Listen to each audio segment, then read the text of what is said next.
नमस्ते। आज हम बात करने वाले हैं सरकार की एक बहुत ही कमाल की स्कीम के बारे में, जिसका नाम है credit guarantee scheme for startups, या शॉर्ट में कहें तो CGSS। अगर कोई अपना स्टार्टअप चला रहा है या फिर शुरू करने की सोच रहा है, तो ये जानकारी उनके लिए एक रियल गेम चेंजर हो सकती है। अच्छा, सोचिए आपके पास एक जबरदस्त बिजनेस आइडिया है, पूरी प्लानिंग हो चुकी है, पर जैसे ही आप लोन के लिए बैंक जाते हैं, एक शब्द दीवार बनकर खड़ा हो जाता है, कोलैटरल, यानी गारंटी। बैंक कहता है कोई प्रॉपर्टी, जमीन या कुछ कीमती गिरवी रखिए। और ये सिर्फ एक या दो लोगों की कहानी नहीं है। सच तो ये है कि भारत में हजारों नए स्टार्टअप्स के लिए फंडिंग के रास्ते में ये सबसे बड़ा रोड़ा है। खासकर शुरुआती दौर में, जब एक फाउंडर के पास आइडिया और जुनून के सिवा गिरवी रखने को होता ही क्या है। तो होता यह है कि बैंक अपना रिस्क कम करना चाहते हैं, जो कि स्वाभाविक है। इसलिए वो लोन के बदले कोई ना कोई सिक्योरिटी मांगते हैं। पर नए स्टार्टअप्स, जिनके पास अक्सर कोई बड़ी फिजिकल संपत्ति नहीं होती, वो इस कोलैटरल की दीवार को पार ही नहीं कर पाते और उनका सपना शुरू होने से पहले ही रुक जाता है। लेकिन क्या हो अगर ये सबसे बड़ी रुकावट ही रास्ते से हट जाए? अच्छी खबर यह है कि इस बहुत बड़ी मुश्किल का एक बहुत ही मजबूत समाधान अब हमारे पास है। और इसी समाधान का नाम है credit guarantee scheme for startups, short में CGSS। ये स्कीम बिना किसी गारंटी के लोन का रास्ता खोलकर सही मायनों में पूरे स्टार्टअप इकोसिस्टम के लिए एक गेम चेंजर साबित हो रही है। तो चलिए एकदम आसान भाषा में समझते हैं कि ये CGSS आखिर है क्या। देखिए, ये सरकार की तरफ से बैंकों को दी गई एक गारंटी है। सरकार बैंकों से कहती है, आप स्टार्टअप्स को लोन दीजिए। अगर वो किसी वजह से लोन नहीं चुका पाए, तो हम उनके नुकसान का एक बड़ा हिस्सा, मतलब 75 से लेकर 85% तक हम कवर करेंगे। इससे होता यह है कि बैंक का रिस्क एकदम कम हो जाता है और वो स्टार्टअप्स को लोन देने में ज्यादा कॉन्फिडेंट महसूस करते हैं। तो ठीक है, अब आते हैं स्कीम की सबसे जरूरी बातों पर। मतलब कौन इसका फायदा उठा सकता है, कितना लोन मिल सकता है और सबसे जरूरी कैसे। चलिए एक एक करके इन सबको समझते हैं। इस स्कीम की सबसे बड़ी और सबसे एक्साइटिंग बात है लोन की रकम। सरकार ने हाल ही में इसका दायरा और बढ़ा दिया है। पहले जहां 10 करोड़ रुपए तक का कवर मिलता था, अब उसे सीधा डबल करके 20 करोड़ रुपए कर दिया गया है।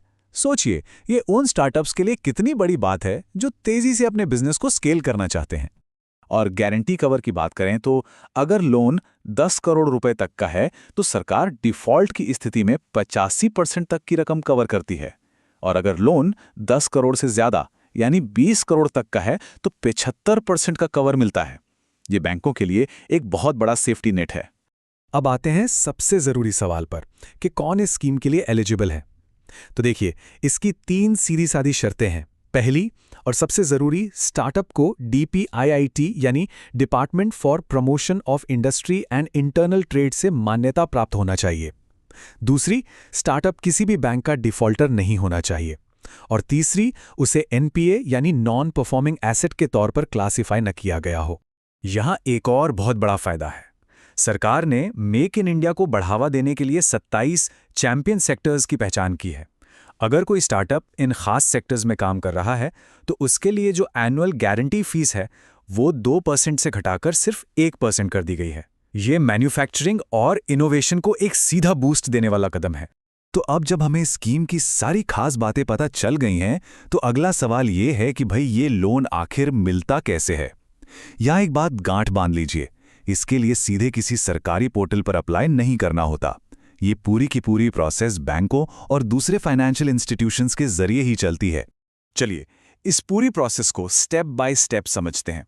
सबसे पहला और सबसे जरूरी स्टेप है स्टार्टअप इंडिया पोर्टल पर जाकर DPIIT से मान्यता लेना। समझ लीजिए कि ये इस स्कीम का एंट्री टिकट है, इसके बिना आगे नहीं बढ़ सकते।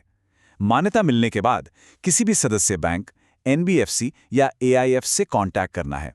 वहां अपना detailed business plan, financial projections और बाकी जरूरी डॉक्यूमेंट्स जमा करने हैं।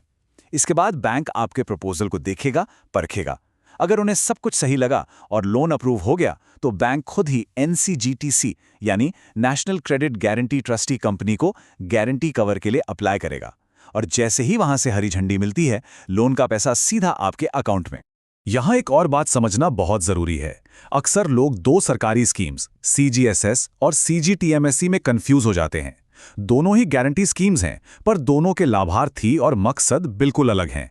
चलिए इस कंफ्यूजन को हमेशा के लिए दूर करते हैं। देखिए, अंतर बिल्कुल साफ है। CGSS, जैसा कि नाम से ही जाहिर है, खास तौर पर DPIIT से मान्यता प्राप्त स्टार्टअप्स के लिए है, जिनका फोकस इनोवेशन और तेजी से स्केल अप करने पर होता है। इसमें 20 करोड़ तक का लोन कवर होता है।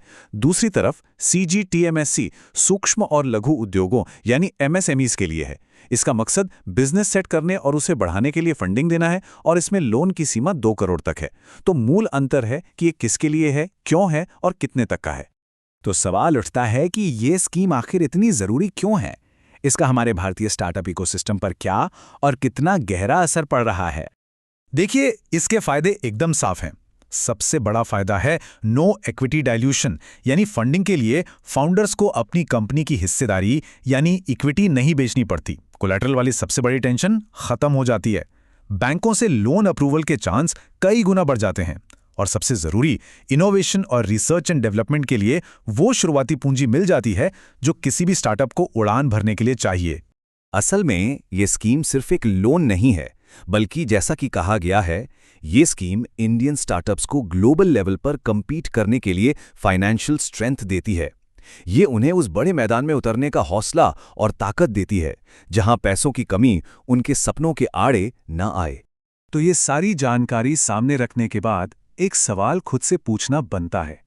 अगर कोई ऐसा स्टार्टअप है जिसके पास एक इनोवेटिव आइडिया है, जो कुछ बड़ा करना चाहता है, तो क्या वो इस गेम चेंजिंग स्कीम का फायदा उठाने के लिए पूरी तरह से तैयार है?